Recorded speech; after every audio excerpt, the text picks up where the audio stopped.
Thank you. So calling the Economic Development Project Team meeting to order.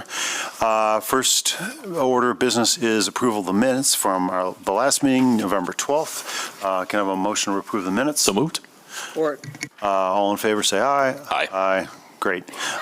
Discussion of strategy. So first thing we want to do is get an presentation and I don't, is it?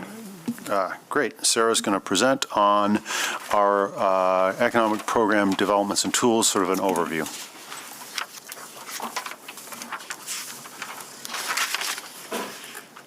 Yes, thank you, Mayor. Good afternoon to everybody. All right, I'm going to go through a handful of slides. Happy to take questions as I go, or if we want to do it at the end.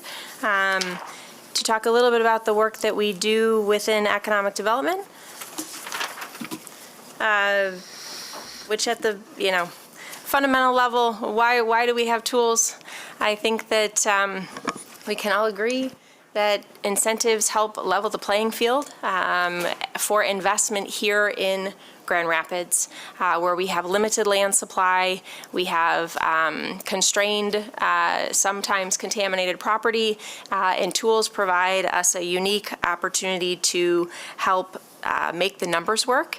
And this is a ribbon cutting at a recent project at 839 Butterworth, if you're familiar, which is a blighted building turned into a design firm.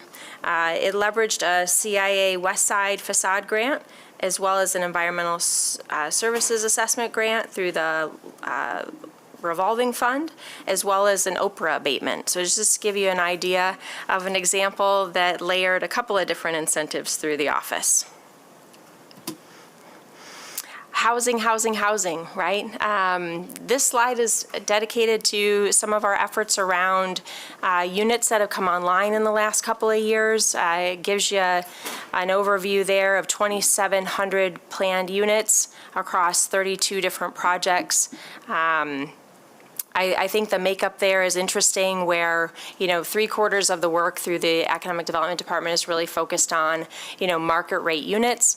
We work very closely with Connie Bohatch and her team in community development to do income restricted units at less than 80%, but a bulk of the work coming through the office is really market rate. And the numbers on the left there should be not new or surprising. These are from our housing needs assessment, and really just want to put some emphasis on the Economic Development Department's focus really on tax increment financing and some of our abatement tools to help activate more and faster housing within the city.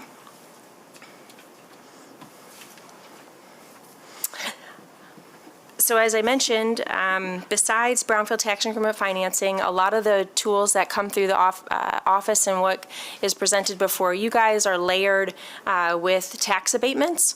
Tax abatements are a tool that essentially can freeze a value in time that can vary between 10 and 15 years and offer some relief to an applicant that is doing a project. This doesn't necessarily provide any money up front. It doesn't necessarily reduce the taxes. This is a value add really post-project completion, and all these numbers are surveyed and reported back to City Commission on an annual basis. Yeah, please. Sorry. Is every tax abatement project that we all those tools currently require, they all require some level of approval, right? So, certainly I know we're going to go through a basket of them today. Obviously that potentially disincentivizes smaller scale projects from getting consideration because, the time and energy and the lift of getting in front of City Commission and all that. Are there any of right programs in place And are we prohibited from doing those by state statute, the way things are currently set? Or could we, what I'm asking, for example, is what if we wanted a program where we said ADUs automatically qualify for tax abatement? So we automatically are going to freeze property taxes for anybody who does an ADU. They don't have to come get city commission approval. Is there a way to do that, or are we prohibited by doing that at the state level? Okay, so the answer is we got to maybe modify some state statutes if we wanted to do something like that? Yes. Sounds great. Okay. Thanks, Jess. We got a head nod there. That was my, yes, Yeah. yes. That was my phone to friend eye contact, so yes, great. Okay, perfect. Any other questions on abatements? No. Okay. Tax increment financing. The big change here over the last year is really adding housing as an eligible activity. So both as a eligible property and as an eligible activity, right? So this graphic hopefully looks familiar. Again, we're not providing money necessarily up front or reducing taxes. What we're doing is we're taking a portion of the increment revenues generated because of a successful project and helping pay the developer back for their investment over a certain period of time. And so the Brownfield Act allows up to 30 years. If we're talking housing specific, it's up to 20 years. And right now, the city's policy around housing TIF in particular is both compensating the development, a portion of the development costs that we look to be set aside for affordable units, and then also the delta between what it costs to rent that unit market versus what it would be rented as an affordable unit. And so that we're paying both of those, we're leveraging both of those numbers through the Brownfield TIF tool, if that makes sense. I know we spent a lot of time on this image last month. Is there any specific question around tax increment financing? Yeah, so I'm sorry again, but I may as well learn on the job please. here. So my recollection is that brownfields were traditionally sort of urban tools. Yes. And traditionally, they were all rooted in environmental contamination. Yes. So this expansion into housing is great. Now, what is brownfield still, you still got to be in a brownfield area, and those are all geographically defined? No, it's all by site. I mean, so if you just have a housing project, you don't have to qualify how historically we had to, whether it's contamination, functionally obsolete, or blight. Right, but do you have to be in a brownfield area? In other words, like if I wanted to do this in the UP, I could qualify for brownfield tax credits? Tax increment financing, yes. Not tax credits, but yes, tax increment financing. If the project includes housing, that's all you need to map out. Interesting. It's Okay. it's meant to be very liberal in application, for more broad than Grand Rapids, of course. Got it. And it also allows access to what traditionally have been called core community activities, right? So public infrastructure and site prep, really limited to, I don't know, like 80 communities in Michigan. If you're doing a housing TIF project, you have access to helping pay for infrastructure in communities where you normally wouldn't have had that prior to Gotcha. 23. Okay, thank you.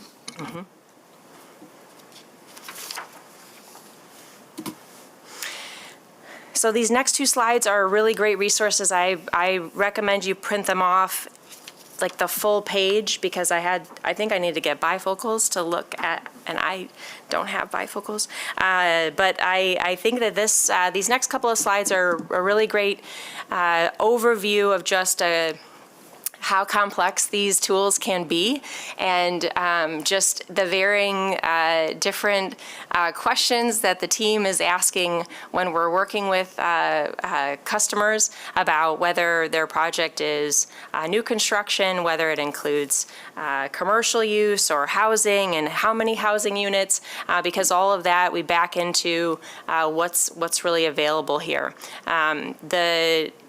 We mostly see neighborhood enterprise zone, OPRA, so obsolete property rehabilitation, and either of those abatements layered with TIF projects. Towards the end of this presentation, we'll get get a better idea of the numbers that we see coming through the office, but a majority of the projects that we do see are layering either an OPRA or an NEZ alongside a brownfield TIF project. And then the more business applications there on the right side of the slide being the industrial facilities tax exemption, commercial facilities tax exemption, and then the new personal property exemption.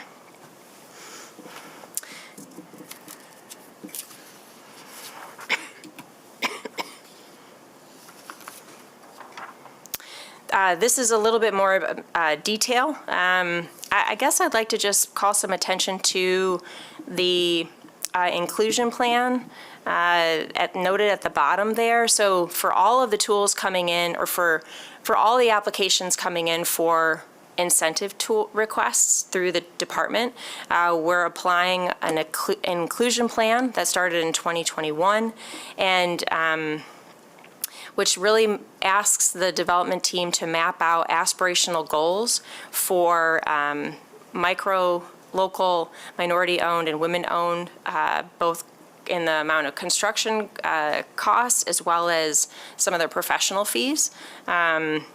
And so that's really across the spectrum here. But otherwise, this is just getting a little bit more detailed on the benefits between each of these incentive tools and the varying durations of time that are awarded benefit. We also call some attention to some example projects there at the bottom. So if you think of what the Wealthy and Sheldon project, that's a great example of using and leveraging the NEZ exemption. We've got 975 Ottawa, which is the Silva building, having gone through commission over the fall, being a great example of the OPRA exemption.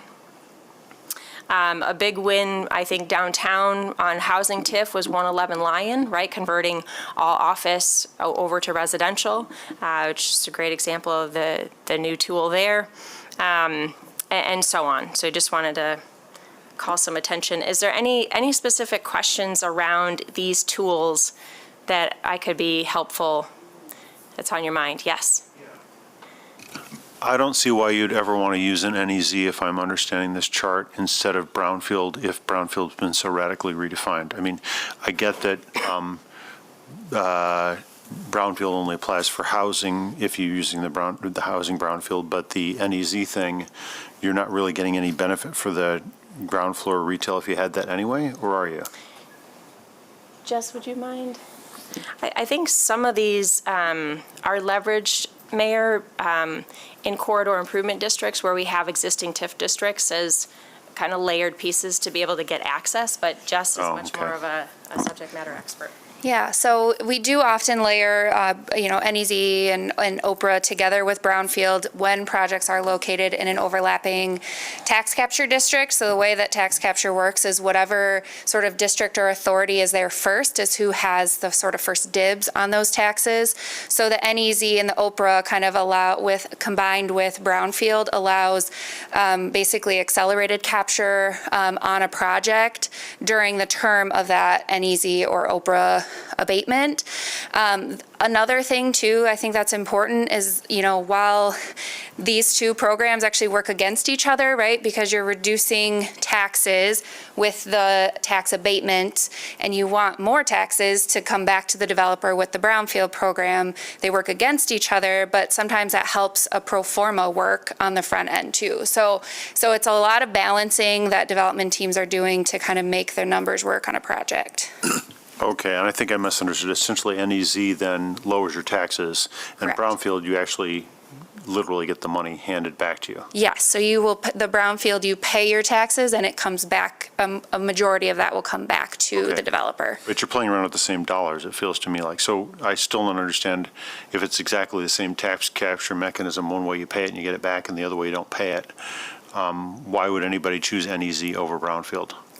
Again, I think it's especially in an overlapping district, because essentially, so for example, on Michigan Street, so if a development was happening on Michigan Street, the Michigan Street CIA captures the majority of the local taxes, not only the city taxes, but GRCC as well as IFT.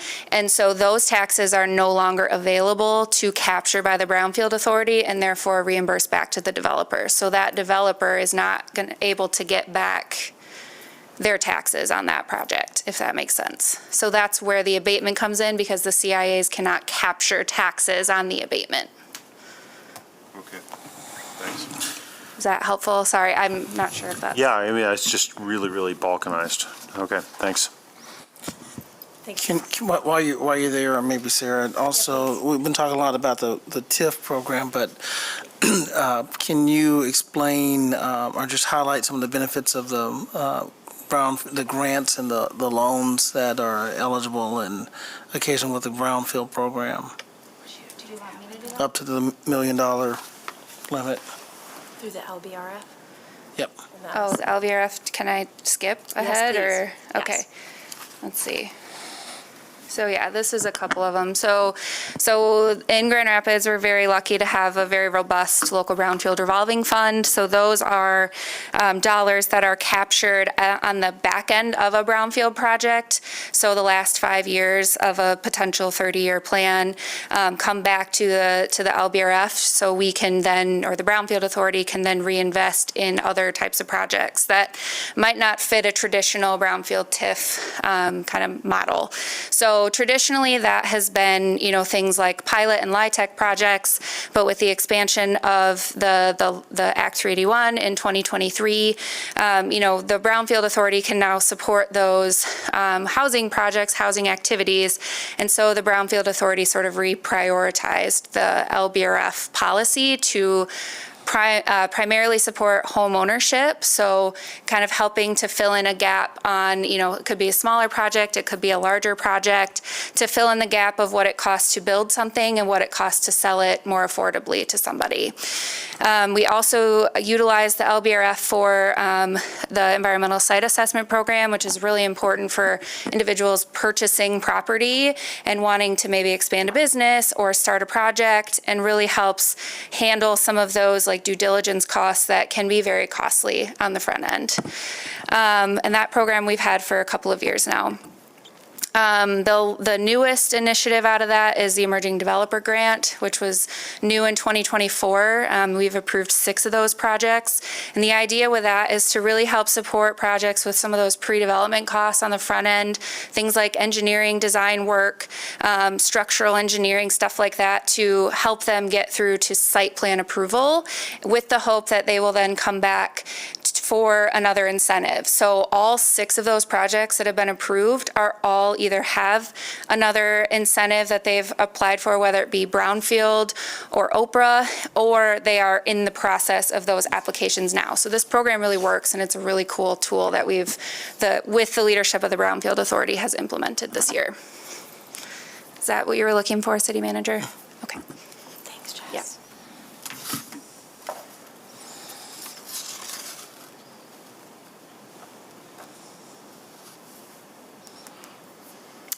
The other thing on this slide, as far as additional economic development tools, just to call some attention to, are that we have 6 corridor improvement authorities, and they each have their own spin on facade grants and development of support.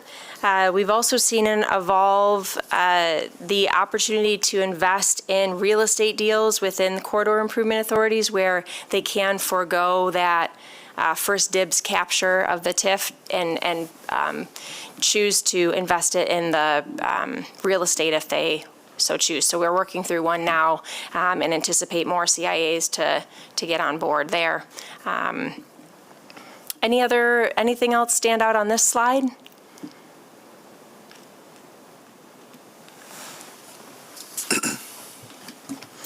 This is just giving you some numbers for this last year.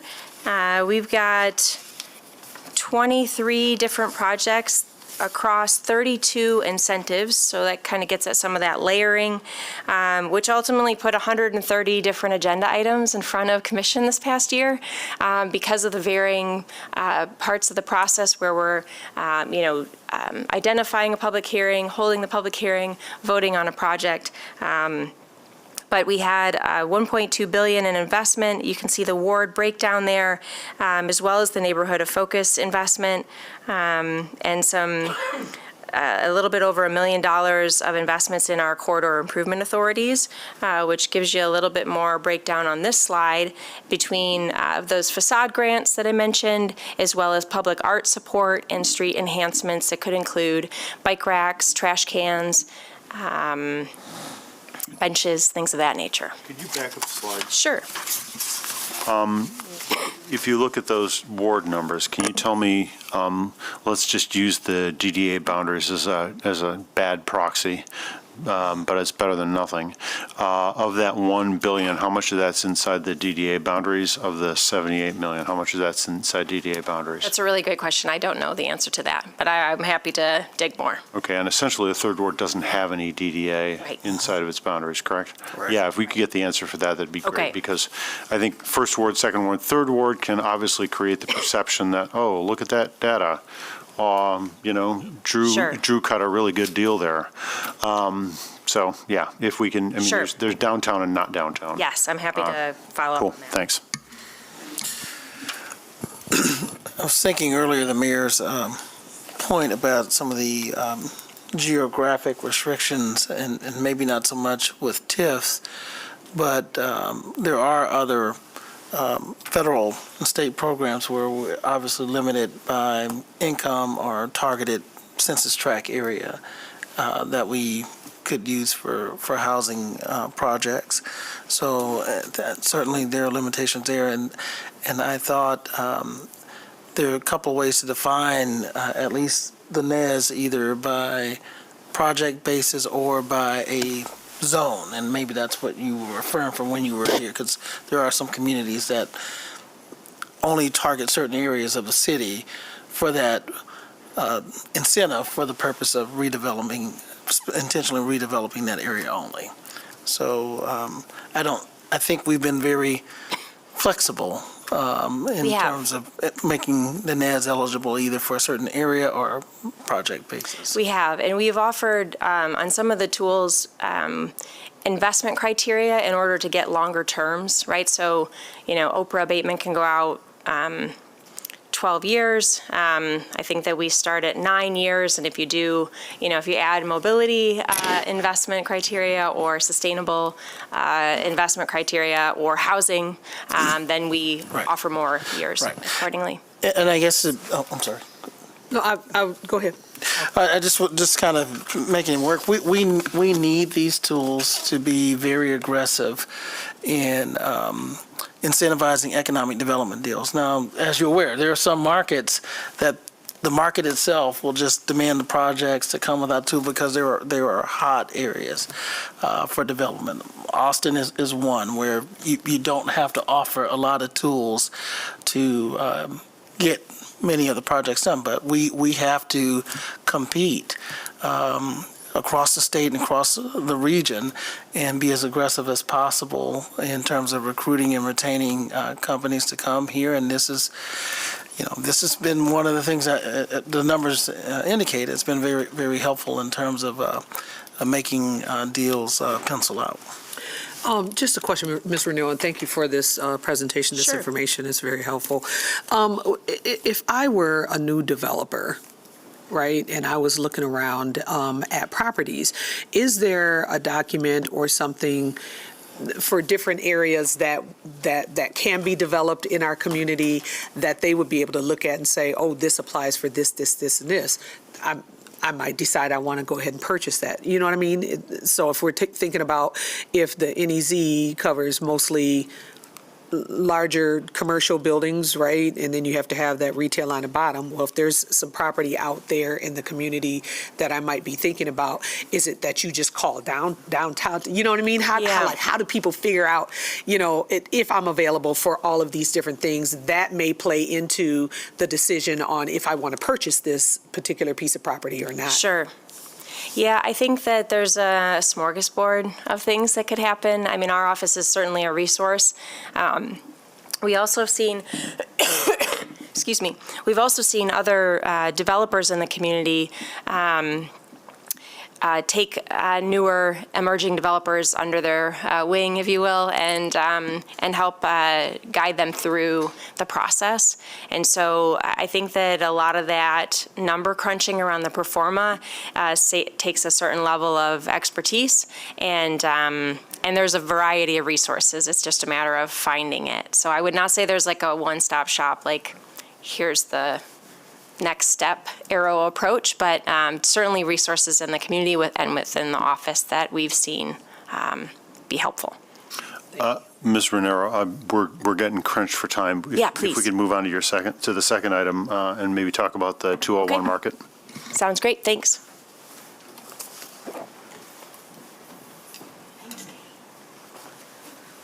So item number 2 on our agenda is to discuss an option to purchase additional property at 201 Market by the Convention Arena Authority. So take it away. All right. So I have the next 2 items. They're just intended to be brief updates of things that have come before this body in prior iterations of this group. Also want to flag that the Development Center update piece does have some additional content prepared by the director to give an overview of some of the functions of that department. So I'll move through mine quickly. You have on the aerial photograph in front of you the city's public services facility on Market Avenue. As you are all well aware, there is an amphitheater in the process of being constructed on that piece of property from approximately, if you can see the cursor, I like to refer to this as the pretend extension of Bartlett Street. The amphitheater under the direction of Grand Action and the CAA is currently being built on this portion of it. Years ago, the CAA obtained an option actually to purchase this entire piece down to the railroad tracks. They recently exercised their option to notify us that they're interested in purchasing this last piece. So I would say again, south of the pretend extension of Bartlett. So we are currently working with them on the details of that, how it impacts the timeline for purchase and closing and purchase price. So there will be more to come on that. The option, though, does exist, and they had the ability to exercise that option. So the details are still being worked through, but I wanted to make this body aware because Grand Action and CAA have gone out with a request for interest for development partners to develop housing both on this piece, and there's a housing opportunity here at the sort of bottom end of the amphitheater construction. So that's out there on the street. Didn't want the commission to be surprised by that, and we continue to work with them.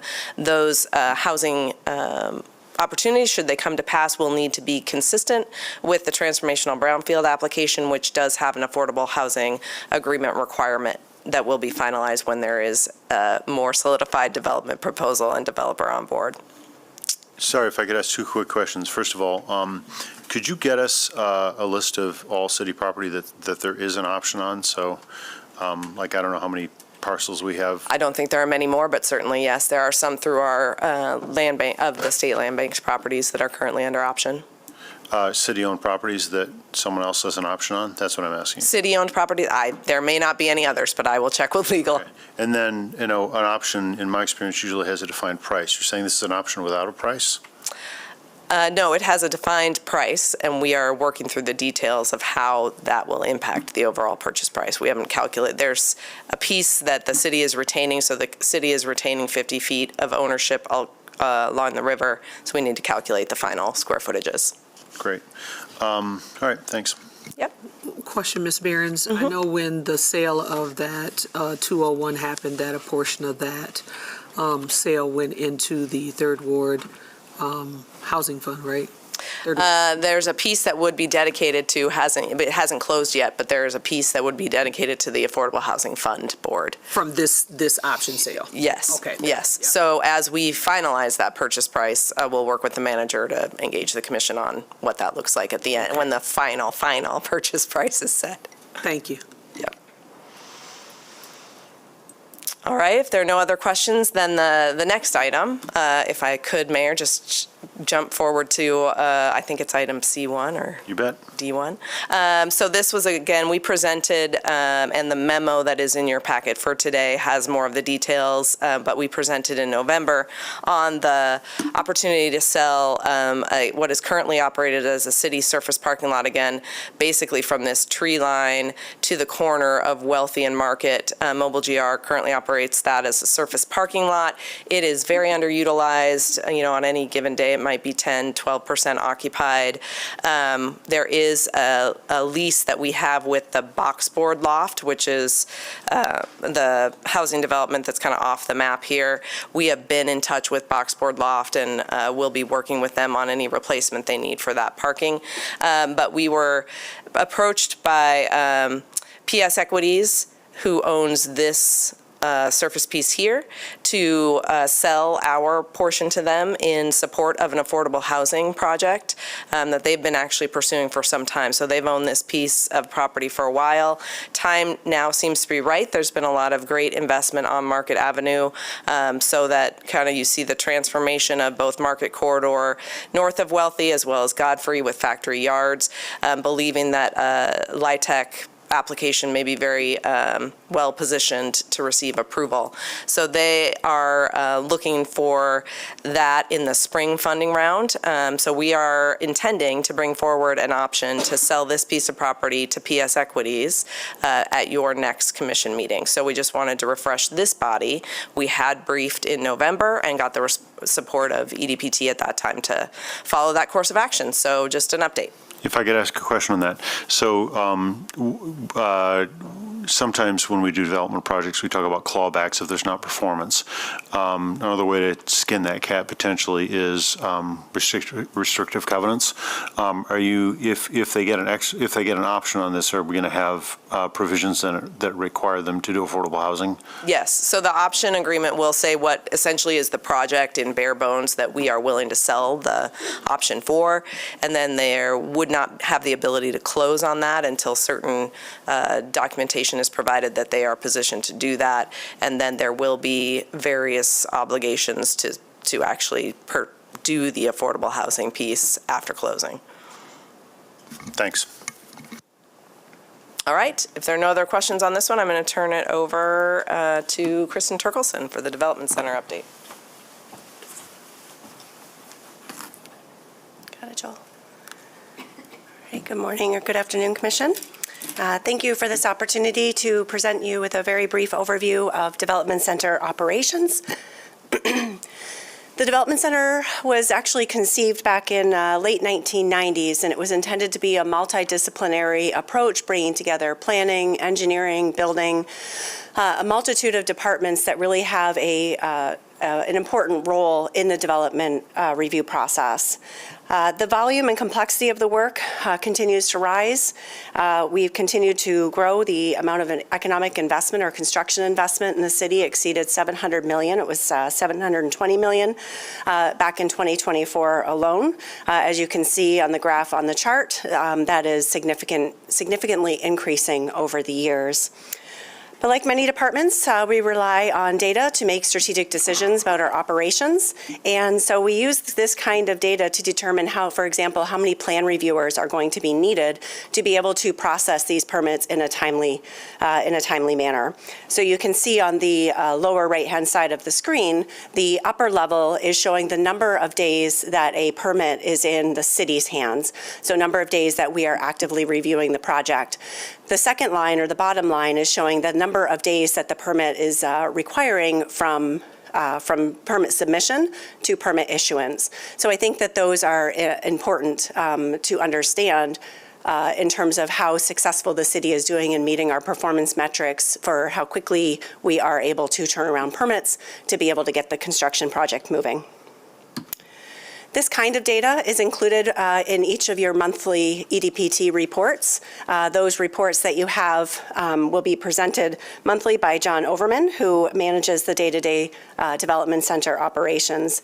The report does contain a number of data sets, including construction investment. It'll provide you a list of the new projects that have been submitted since the previous report. We provide you with an update on the review timeliness for that month, a number of new housing units, and we organize this data currently by month, year, and ward. And certainly if the committee finds that there's a need for additional data sets and we have that information available, we can certainly grow this report as we have done in the past year.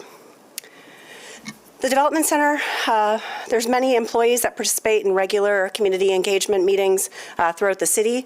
Short-range planning staff, for example, are required to attend at least one neighborhood association or corridor improvement authority meeting per month. The intention of that, of course, is to make sure that we are connecting with community and providing options for communities to be able to lean into the city and at least have a point of contact. May not necessarily be the short-range planner, but most planners do know who within the city would be responsible for that question. So for example, Commissioner Knight, you had asked Ms. Raniero about if there's a more comprehensive understanding about what economic development tools might be available for projects. Oftentimes we find that the planning department is one of the first point of contact for a project. And so through those meetings that I mentioned, the monthly meetings, and just through our regular touch points with development groups or people who wish to take on projects, we will then assess that project, talk about whether financing is available, whether economic development incentives might be needed, and then we do kind of that soft handoff or bring in our colleagues in economic development to be able to help navigate that process. So that's one way that we do provide that service that you were indicating or questioning. If I could, Yes. I would find your chart a lot more useful. Again, this kind of gets back to my point with Ms. Raniero. If there were 4 categories there, so it was first, second, and third ward outside of the GDA boundaries, and then GDA bounded projects. That helped me Yep. give me a better sense of what's actually going on. Sure, thank you. We can do that.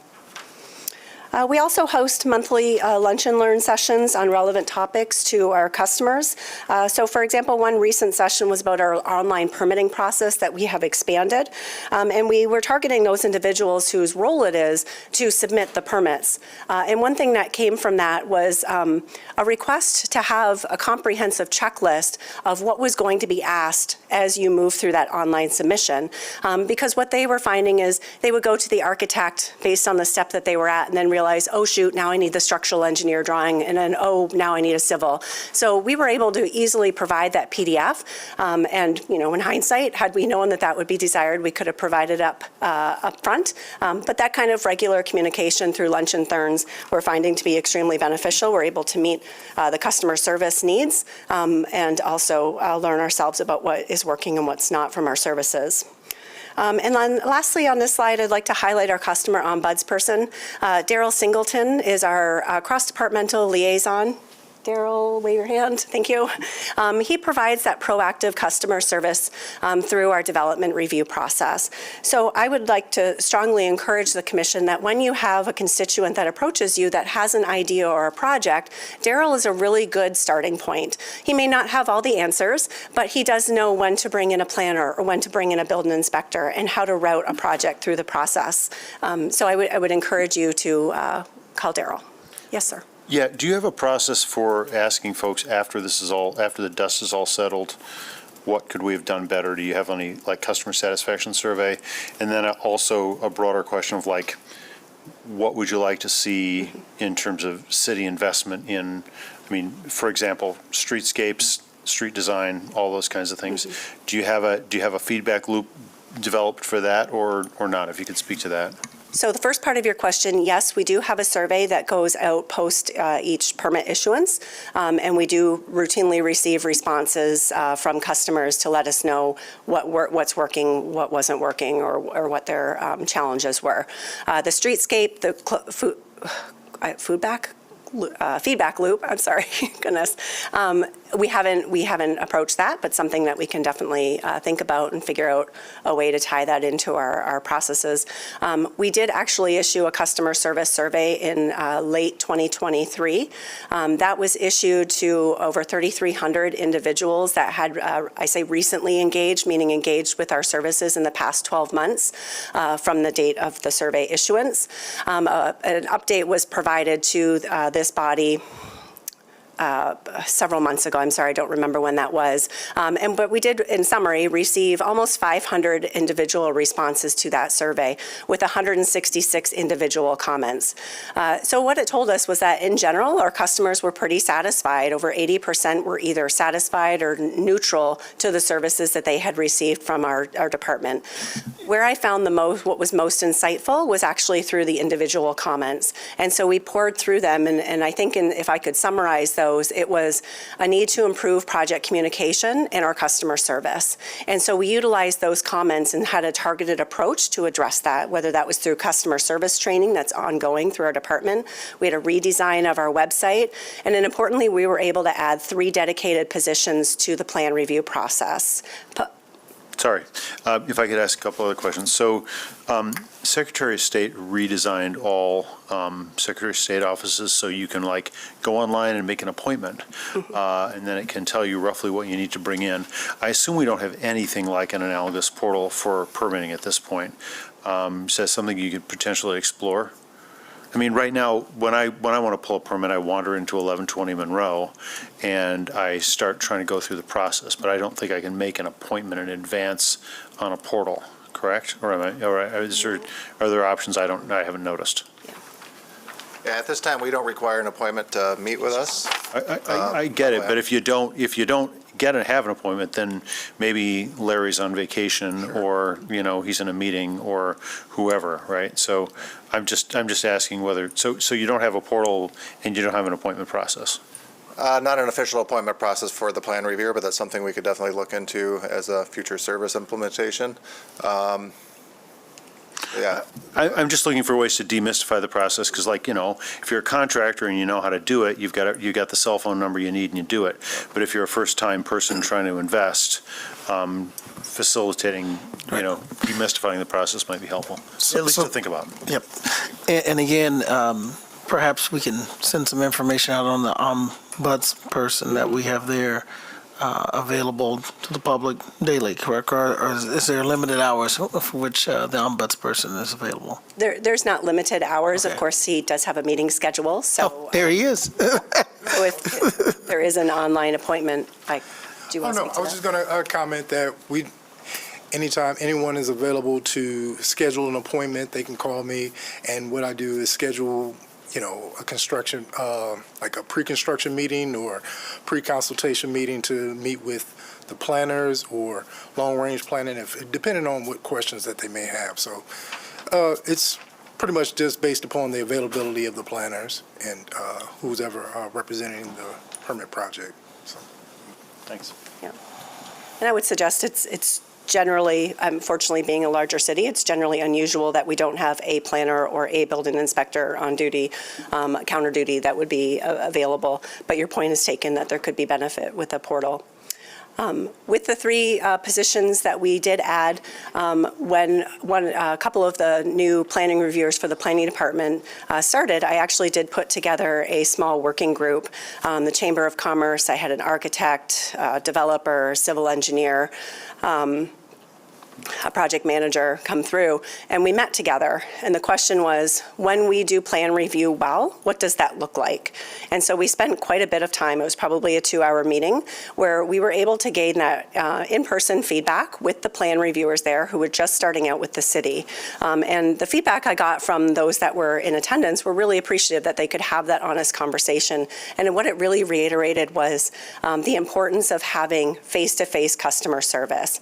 Don't lob an issue reissue an issue through the portal and say, per section, blah, blah, blah, you do not meet your landscaping. Call me and tell me what it is and maybe brainstorm some solutions. So the planners were able to hear that feedback. And because fortunately, with the additional capacity, we're able to better improve that customer service and have the time to be able to make that phone call or meet with the civil engineer and say, here's how I think you might be able to solve that problem, and let's work through this together. So we've got tremendous feedback with that additional capacity. So thank you to the manager and the commission for being so supportive of that, because I think it's been working. And when we reissue this customer survey in the future, I would expect or hope to see those results.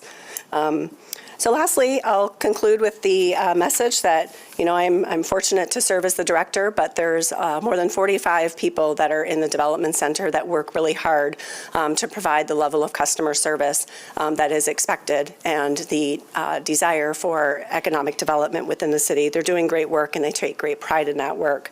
There's a lot of exciting things coming forward to you. Mayor, I heard your comments yesterday on GRTV, and we actually are about ready to unveil our pre-reviewed plan sets. We have completed single-family duplexes and quadplex designs, working with the MADC, working with Ms. Raniero's office. So we're just currently putting the final touches on the website, like how does somebody go about acquiring those plan sets, and what would that process look like? So we should have those hopefully by early next month. And then, of course, post the completion of the community master plan, we are also beginning to launch the process of updating our zoning ordinance, anticipating a technical advisory committee would be a part of that to support staff, the hiring of the consultant. All of that will be coming forward probably late spring, early summer to the commission after we issue an RFP. One final question. Sorry for all the questions. It's okay. But, do you know how many, we authorized ADUs. Do you know how many people have pulled permits to make ADUs in the last 12 months? We can find that out off the cuff. I think it's about 5 to 10 ADUs have come forward. So variety of reasons for that. The streamlining of the zoning ordinance helped get our local control, I think, out of the way. But certainly there's construction costs, utility constraints that are making that challenging as well. So we've moved the needle, but there's more work to be done. I do know that MADC is interested in partnering with us to look at pre-reviewed plan sets for ADUs. So that will be a future iteration. Great. Commissioner Knight? Just one more question about your the surveys that you were talking about, the last one that you did in 2023. So do you do these every year, or is it every couple of years, or is there a reason if you don't do it every year, why not every year? Well, that's a great question. No, there is not a reason why we don't do it every year. I'm not sure that we couldn't and that we wouldn't learn something from it. Yeah. I think to your point, you do it after every experience. We do, yes. But I think the annual one we did was in response to a lot of concerns we heard here. So I do think periodically, in addition to our citywide survey that we offer about, I think it's biannual, that we do the survey every 2 years. Over every city service, maybe having an off year every other year, doing one specifically for the development center might supplement I'm really that. thinking about how we're moving forward and bringing new developers into the space and providing other opportunities for people to get into that development segment of the city. This may mitigate some issues that they may deal with and actually give them better access into the tools and stuff that are available for them to do what they need to do. Yeah, thank you. Okay. Great. Thanks. So much. Thanks, everyone. I think we're adjourned. Yes?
A couple of the projects from the report.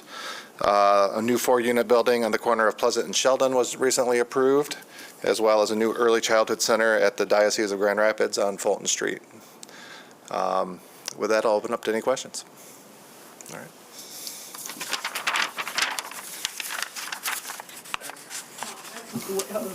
You got a question? Do we got a minute? And it's a quick question, but why is that an undefined ward? That's a error in our 25. system that didn't assign the ward when it was entered into the system. It's a glitch in the script I have to fix. Okay, I was So, just yeah, wondering we're if there's working on like a that. ghost It does commissioner have or an a assigned ghost ward. board It's just somewhere. a reporting error. I apologize for That's the that. comptroller's ward. Yeah, right. Thank you. Yep. Okay, thank you. Now we're really adjourned. Thanks, everyone.